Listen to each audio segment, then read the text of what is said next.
In this video, you are going to learn how you can change the age you have in Roblox super fast and super easy. We are going to go to the Roblox that we have in the browser.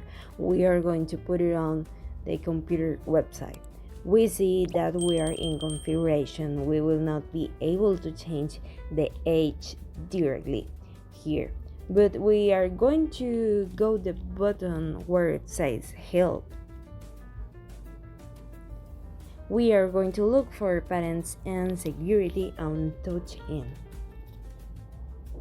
When we are there, we are going to look for customer service and idiom here.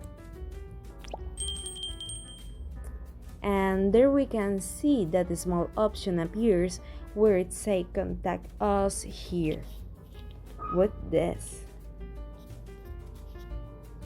We will touch there, and now we can see that it will take us to make a report. That report is located on username, real name, email again, and where we have after that we are going to do is specific in detail the problem, and you are going to say that you incorrectly entered your date of birth. Now the next thing we are going to expect is for Roblox to contact us in the next few days. That's all, guys. Thanks for watching this video, and don't forget to tell us what you thought of it, and if you need something, a specific video, leave in the comments.